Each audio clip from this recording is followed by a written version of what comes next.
tidak kita duga kami dihempas oleh Bampe itu dari ketinggian 500 itu sampai ketinggian 1.500, terus kita terjatuh di daerah Pacuan Kuda Pamulang. Alhamdulillah 3 kru helikopter dari kami dari 4004 itu 3-3-nya selamat.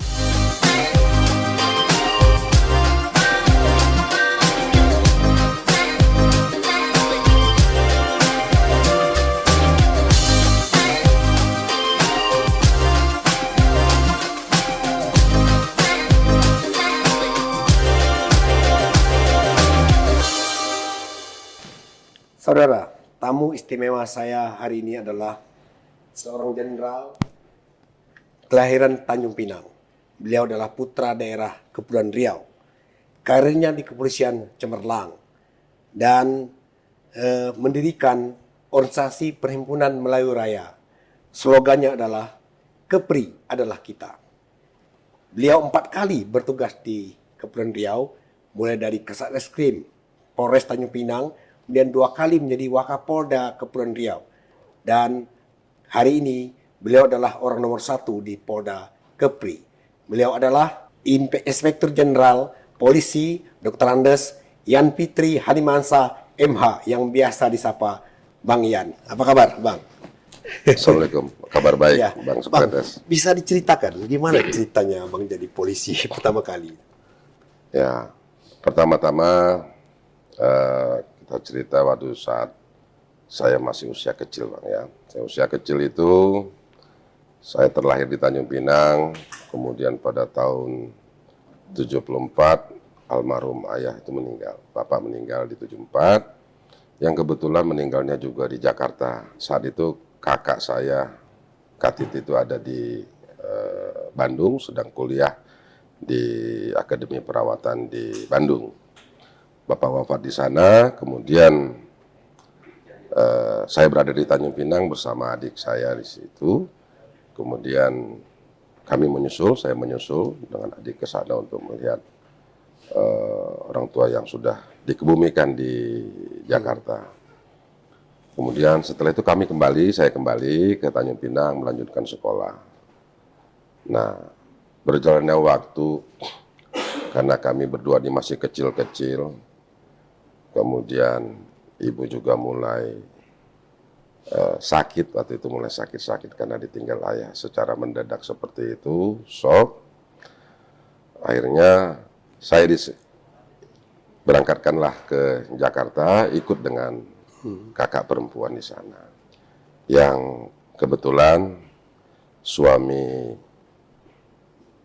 kakak saya itu almarhum Wawan Selamat Riyadi itu adalah seorang anggota Polri, angkatan 73. Beliau terakhir wafat saat bertugas sebagai Kapolres Kabupaten Cirebon. Beliau wafat tahun 93. Nah, saya ikut di sana, disekolahkan di Jakarta bersama kakak dan kakak ipar yang tadi kebetulan Polri itu. Karena lingkungan sehari-hari saya sebagai Yan Fitri kecil itu berada di asrama di Komseko 7051 Pasar Rebo itu di Keramat Jati. Hari-hari saya melihat anggota Polri yang dulu-dulu sebelum-sebelumnya lingkungan kita di Tanjung Pinang tidak seperti itu.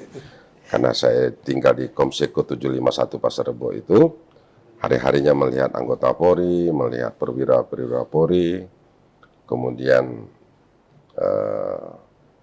tumbuh terus berkembang. Nah, saya kembalikan dulu cerita kembali. Jadi saya berangkat ke Jakarta itu di kelas 5 SD, Pak. Kelas 5 SD yang keberapa kali. Yang pertama kelas 3 pernah, balik lagi karena nggak betah. Kemudian kelas 5 berangkat lagi, dan terus sampai dengan lulus SMA di situ. Jadi saya berjalan mengikuti irama waktu dengan kondisi seorang anak yang masih kecil lah ya. Jauh dari ibu, yang baru kehilangan ayah, baru dari ibu, itu bukan sesuatu yang ringan, tapi sesuatu yang sangat berat. Apalagi dahulunya kami ini adalah keluarga yang sangat ya baik, lengkap, ayah dan ibu, tiba-tiba dengan waktu yang begitu singkat semuanya hilang begitu saja. Iya. Nah, kondisi ini tentunya membuat saya punya cita-cita dan harapan untuk bisa dibanggakan oleh seorang ibu. Menjadi anak yang bisa berbakti kepada ibu. Saya mau dimintakan untuk bersekolah bersama kakak di sana. Karena agar ibu selalu mengatakan supaya besok bisa membahagiakan orang tua. Ya, jadi saya kelas 5, kemudian lulus SD di Jakarta, di sekolah 04 Pagi Kampung Duku, kemudian SMP masuk di SMP Negeri 126 Jakarta, lulusnya di Semarang, di SMP 5 Semarang karena kakak waktu itu lulus PTIK Angkatan 17, dimutasikan selaku pembina ataupun dipindahkan ke Akademi Kepolisian dari PTIK setelah PTIK itu Angkatan 17. Saya lulus di Semarang, kelas 3 SMP-nya di Semarang, di SMP 5 Negeri Semarang Pasar Kagok. Lulus SMP, saya lanjutkan, kan kami tinggal di asrama Kapol, Pak, di asrama di Blok H nomor 50 itu. Saya kakak saya yang sudah punya anak-anak, jadi saya tinggal di sana di Blok H 50. SMA saya lulus di SMA Katolik, SMA Sin Louis Semarang di Jalan Dr. Wahidin nomor 110 di situ. Saya sekolah di situ lulus tahun 86. Saya lulus 86 di situ. Nah, disitulah oleh kakak saya, kakak ipar saya waktu itu almarhum, tanya sama saya, kamu mau kuliah di mana? Saya masih ragu-ragu, bingung gitu kan, mau kemana ini ya kan? Saya masih sebut APDN dulu Pak, karena melihat semua keluarga itu rata-rata tumbuh dan berkembang menjadi pegawai negeri di Tanjung Pinang ini. Om, camat, ada yang bupati gitu kan, jadi masih berpikiran seperti layaknya kebanyakan orang di Kepri ini. Dan kebetulan tahun 86 itu juga APDN tidak menerima lulusan SMA. Dia menerima lulusan S1 waktu itu. Jadi gagallah saya ke situ. Nah, akhirnya oleh kakak ipar saya sarankan untuk kamu masuk ke Akademi Kepolisian. Jadi situlah, karena juga lingkungan juga mendukung, saya juga tidak asing di dunia kepolisian saat saya masih kecil dan sampai remaja, sehingga saya pun masuk ke dunia kepolisian, yaitu memasuki Akademi Kepolisian, mendaftar dari Semarang. Iya. Mendaftar dari Semarang. Tapi ngomong-ngomong Bang Yan, pada saat itu anak-anak Kepri, Tanjung Pinang khususnya, tidak banyak yang bercita-cita jadi polisi sebelumnya. Ya, memang informasinya juga kurang, tapi ada satu teman saya dari Tanjung Pinang itu, sekarang sudah purna, Heri Sumarji, masuk dari Tanjung Pinang. Tapi memang tidak banyak. Dari saya ke bawah, generasinya putusnya jauh jaraknya Pak. Ya, anak kelahiran Tanjung Pinang ini generasinya jauh. Tapi akhir-akhir ini sudah banyak, ada beberapa masuk, ada 4, 5, 7, ada setiap tahunnya. Tapi generasi saya ke bawahnya itu Kayak jauh seperti Pak, putus terputus ya. Pak, terputus. Gitu. Jadi hari ini saya satu-satunya anak Kepulauan Riau yang berpangkat bintang 2, Iya. Irjen Polisi, dan satu-satunya juga yang berada di jabatan selaku Kapolda. Iya. Jadi tidak ada lagi yang lain, tidak ada teman, tidak ada kawan, tidak ada siapa-siapa ya. Jadi barang langka lah Pak, kira-kira gitu Pak Sokrates. Ya, tapi Bang Yan, kira-kira memang gimana animo anak muda sekarang sejak adanya Polda Kepri yang berdiri sejak tahun 2005 ini? Ya, saya sewaktu saya menjadi Wakapolda Pak Sokrates, memang yang daftar untuk di lingkungan akademi kepolisian itu sangat minim, Pak ya, untuk dapat diterima. Kuotanya sangat kecil. Di 2016 itu pertama kali saya di sini, saya berkeinginan untuk anak-anak Kepri ini dapat diterima menjadi bayangkara lainnya, tidak hanya di level akademi kepolisian. Karena saat saya datang itu, kita tidak memiliki SPN, Pak. Kita masih menerima seleksi, tapi kita menitip pendidikannya di Pekanbaru, Pak. Dan kuotanya diberi sedikit, Pak, hanya 40 orang. Nah, saat 2016 itu, saya memberanikan diri, mengajukan diri kepada Pak Kapolda waktu itu, Pak Sembudi Gustian, untuk saya membuat SPN di tempat bekas pol air di Tanjung Batu. Akhirnya, karena Pak Kapolda merestui, saya meminta izin kepada waktu itu Pak Kalim Diklat, ya saat itu dijabat oleh Pak Safrudin, yang mantan Wakapolri itu. Saya bermohon agar diberi kesempatan untuk bisa membuat SPN dan mendapatkan kuota didik di tahun 2016. Beliau mengizinkan dengan syarat sarana prasarananya yang minimal harus terpenuhi. Jadi selama 3 bulan lebih, hampir 4 bulan, saya bolak-balik Tanjung Batu bagaimana mempersiapkan ex kantor pol air yang ada di Tanjung Batu itu bisa digunakan sebagai sekolah polisi negara atau SPN. Dengan segala upaya, dengan cara saya, alhamdulillah di 2016 itu bisa terwujud Polda Kepri memiliki SPN tersendiri dan mendapatkan kuota didik yang cukup mengembirakan sebanyak 250 orang untuk dididik pertama di SPN Tanjung Batu. Nah, sekarang itu ada sampai sekarang. Itulah kebanggaan saya yang bisa saya berikan kepada anak-anak Kepri untuk bisa menjadi tulang punggung baru bagi keluarganya. Yang pertama itu, kemudian menjadi polisi lokal yang menjaga beranda negeri ini, beranda Indonesia, negeri segantang lada bunda tanah Melayu ini, yang benar-benar unik karena berbatasan langsung dengan beberapa negara sekaligus dan bentangan garis perbatasannya yang terdiri atas laut yang begitu luas, panjang, dan juga menjadi miniatur Indonesia yang luar biasa karena keberadaan segala macam anak suku bangsa lengkap ada di Kepulauan Riau ini. Dan harapan saya dengan keberadaan polisi-polisi lokal ini yang bersumber dari segala suku anak bangsa yang ada di Kepri ini melahirkan bayangkara yang bisa menjadi wujud penolong-penolong bagi masyarakat di Kepri. Ya, kaitannya dengan tadi yang bilang soal wilayah Kepri ini kan lebih 2000 pulau. Iya. Bagaimana mengamankan wilayah yang seluas ini dengan laut yang mencapai 96%? Inilah ya, kita kalau melihat Kepulauan Riau ini, Bang Sokrates, banyak wilayah Indonesia yang mirip-mirip seperti ini. Tapi keunikan dan kekhasannya tidak sama dengan di Kepri.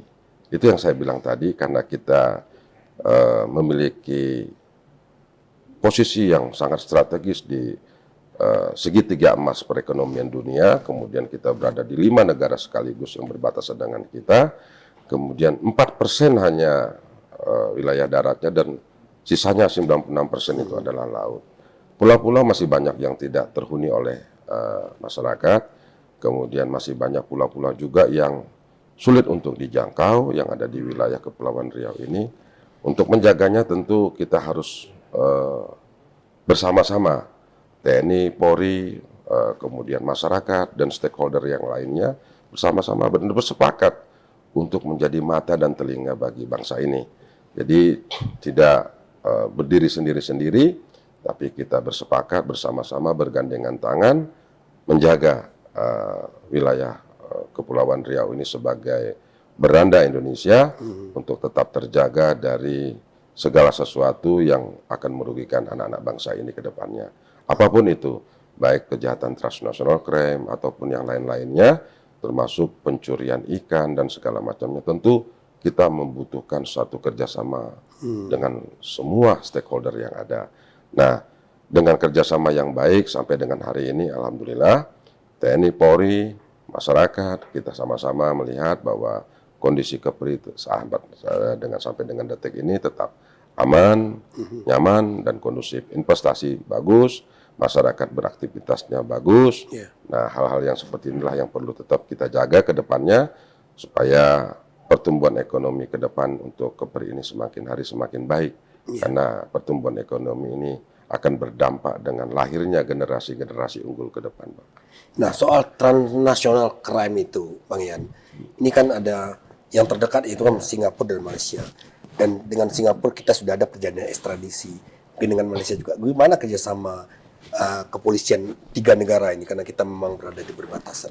Ya, hari ini kerjasama konsul-konsul jenderal yang ada di Batam ini selalu berkomunikasi dengan kita. Segala sesuatu yang terjadi di wilayah ini, di regional ini, kita selalu berkoordinasi dengan konsul-konsul jenderal yang ada, termasuk hal-hal yang sifatnya cukup menjadi perhatian kita seperti PMII, Tenaga Imigran Indonesia itu, yang setiap hari bisa saja menimbulkan suatu permasalahan kalau tidak kita koordinasikan dengan baik. Termasuk kejahatan-kejahatan lain seperti masuknya narkoba dari OPL, dari kawasan laut internasional itu yang setiap hari dimungkinkan mereka masuk. Dan beberapa hari lalu, 2 hari lalu juga sudah kita lakukan upaya penangkapan dan masuknya tidak dalam jumlah sedikit, Pak. Kita ini jalur transit dan mereka akan membawanya ke dalam Indonesia. Nah, 30 kg baru-baru ini 2 hari yang lalu sudah kita dapat di wilayah pulau yang dekat dengan OPL yang ada di Kepri ini. Jadi kejahatan-kejahatan sifatnya lintas negara ini tentu butuh koordinasi dan kerjasama dalam pengungkapan dan pencegahannya. Nggak mungkin kita berdiri sendiri, Pak, karena ini menyangkut 2 belah negara. Di situ regulasi dan aturan undang-undangnya juga masing-masing harus kita jaga. Nah, kemudian ini Bang Ian, ini kan data yang saya baca bahwa Kepri ini adalah pengguna internet terbesar kedua secara nasional. Nah, sekarang juga berkembang namanya cybercrime. Nah, mungkin yang skimming, kemudian hacker itu banyak sekali sekarang berkembang gitu. Bagaimana antisipasinya kejahatan-kejahatan di dunia maya ini? Bahkan pernah di Biro Multimedia juga. Jadi ini mengingatkan saya saat menjabat sebagai Karo Multimedia pertama nih, di mana saya betul-betul asing di dunia itu awalnya, kemudian saya dalami, kemudian saya pelajari dan ternyata dunia maya ini sesuatu dunia yang unik, Pak. Nah, kenapa saya unik? Karena betul-betul luar biasa, apalagi shareability-nya terkait dengan masalah isu, dari media online bisa langsung ke media mainstream bisa ke media lain-lain, terus berkembang seperti itu. Akhirnya saya memahami tentang perkembangan dan pertumbuhan pemanfaatan jasa internet ini di Kepri ini. Karena jasa internet ini tentunya merupakan sebuah keharusan yang tidak harus kita hindari, yang digunakan oleh mulai dari usia yang tua sampai anak-anak yang baru melek terhadap dunia teknologi.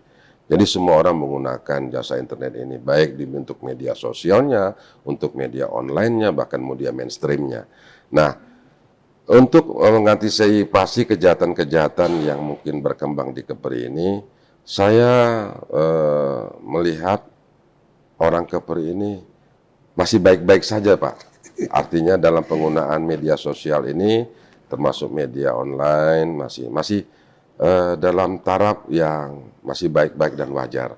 Beda dengan di tempat-tempat yang lain, pemanfaatannya sudah jauh berkembang. Dan hanya beberapa saat lalu mungkin ada pemanfaat di ruang-ruang bisnis yang masih kita anggap keliru, Pak, ya. Seperti love skimming segala macam itu. Tapi sebenarnya mereka hanya menggunakan fasilitas itu di tempat kita, tapi korban dan ininya targetnya adalah di luar negara kita gitu, Pak, ya. Artinya di sini mereka hanya berada dalam posisi di wilayah Kepri ini, tapi bukan memberikan dampak negatifnya kepada wilayah Kepri. Jadi memposisikan diri aja, keberadaan aja di Kepri.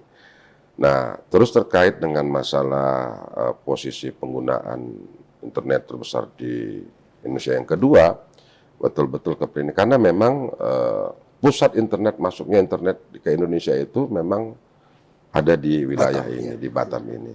Jadi wajar kalau penggunaan internet di sini akan lebih banyak yang menggunakan jumlah bandwidth-nya lebih besar daripada daerah-daerah lain di Indonesianya.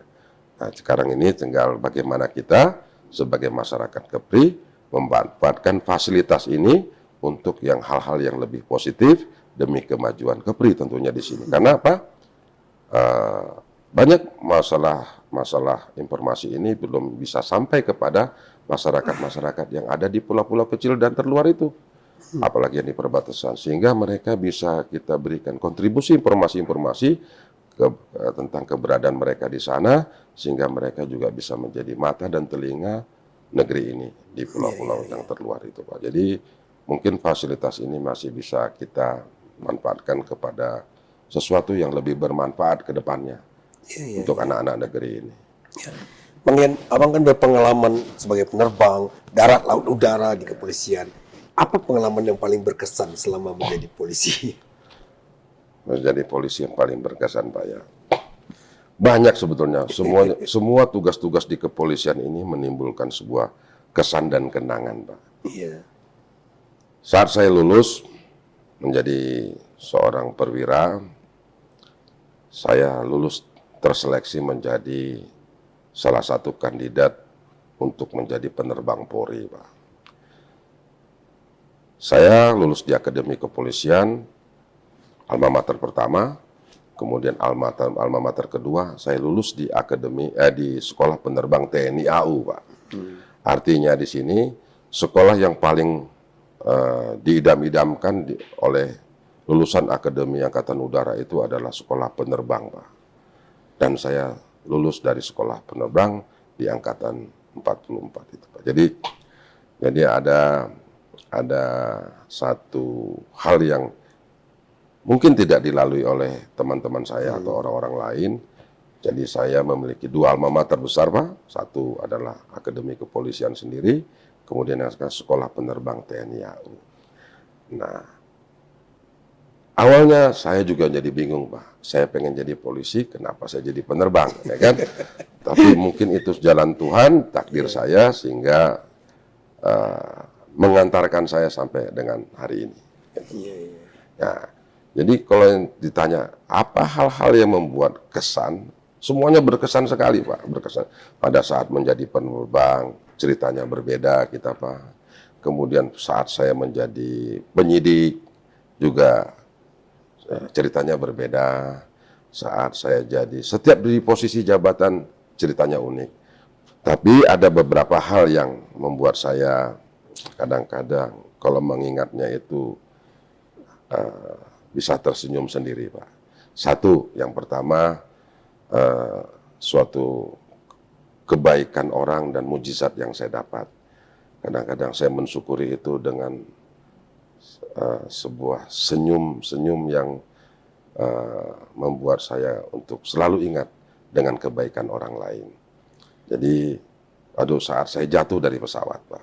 Oh, pernah jatuh pesawat? Ya, saya pernah accident jatuh karena due to weather, karena cuaca. Itu di tahun 96.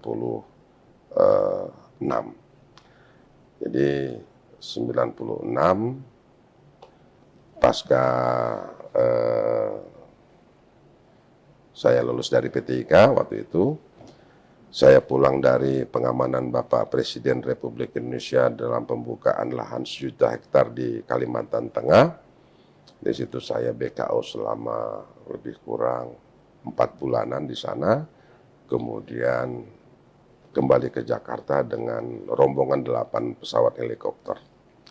Sampai di Jakarta hari Sabtu masih capek, hari Minggu baru istirahat 1 hari. Hari Senin itu ada sebuah kegiatan yang harus diterbangkan pesawat helikopter Mabes Polri itu ke Polda Metro Jaya waktu itu. Saya ingat persis pagi itu saya ajak istri saya karena kebetulan dia juga bekerja di belakang Polda Metro di situ. Saya baru nikah 3 bulan tuh Pak. 5 bulan, sekitar 5 bulan baru nikah. Istri saya tuh baru hamil 3 bulan lah isi jalan perutnya ya. Terus karena waktu itu dekat dan saya juga diperintahkan untuk terbang mendadak waktu itu, terbanglah kami ke Polda Metro. Terus sore hari setelah kegiatan saya mau pulang, kita pulang sekitar jam 5 sore itu, saat memasuki di atas Lebak Bulus itu, cuaca sangat buruk sekali karena ada hujan buatan dari wilayah Bogor. Nah, setelah terjadi eksiden yang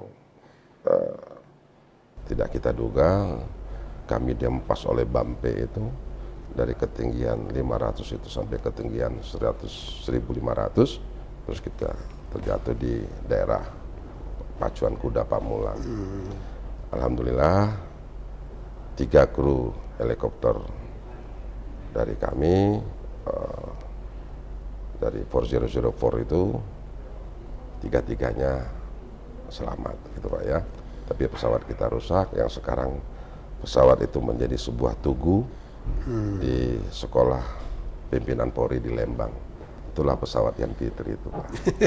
Yang sekarang menjadi tugu dan menjadi peringatan bagi siapa saja yang melihatnya bahwa pernah anak Kepri ini menjadi kru pesawat itu dan eksiden di tahun 96 itu dan selamat alhamdulillah. Ya, alhamdulillah. Tapi itu yang bilang karena kebaikan Pak, karena doa orang banyak, terutama doa ibu Pak, yang selalu sejak menjadi yatim ini, anak 2 ini selalu disebutkan dalam doanya. Gitu, Pak. Ya, itulah yang membuat kita bisa. Nah itu pertama. Yang kedua, saat saya dilantik menjadi Kapolres pertama di Kuantan Singingi Pak. Riau. Nah, itu unik. Habis dilantik oleh Kapolda di lapangan, kita nggak punya kantor. Karena Kapolres persiapan Kuantan Singingi kita dilantik di lapangan ex kecamatan di Kuansing itu. Habis dilantik kita nggak punya kantor, kita duduk di bawah pohon Pak. Kapolres persiapan dengan PJU-nya duduk di bawah pohon sambil berbincang-bincang kita mau mulai kerja dari mana gitu Pak ya. Nah itu sampai akhirnya kita bisa punya kantor, kita bisa punya anggota satu-satu kita susun, sampai akhirnya mengantar Polres itu bisa, mungkin Polres Kuansing bisa dilihat lah, udah mendapatkan lahannya yang baik, kemudian kotanya juga tumbuh berkembang dengan baik. Tuh, unik itu Pak. Nah kemudian saya yang kedua, pada saat saya jadi Kapolres Bekasi juga Pak, itu sangat banyak macam-macam, sangat dinamis kegiatan masyarakatnya. Kemudian pada saat saya jadi Kasubdien Penindak Densus 88 anti teror juga begitu. Pada saat saya menjadi Kapolres, banyak semua yang terkait dengan tugas-tugas kepolisian itu memiliki ceritanya tersendiri-sendiri. Bang gitu Bang Sokrates. Oke, saudara, ini baru bagian awal dari cerita perjalanan karir seorang Yan Fitri. Nah, Anda akan bisa mendengar setelah ini seperti apa yang ingin dilakukan Pak Kapolda Kepri ini di Kepulauan Riau. Ikuti terus Sokrates Talk.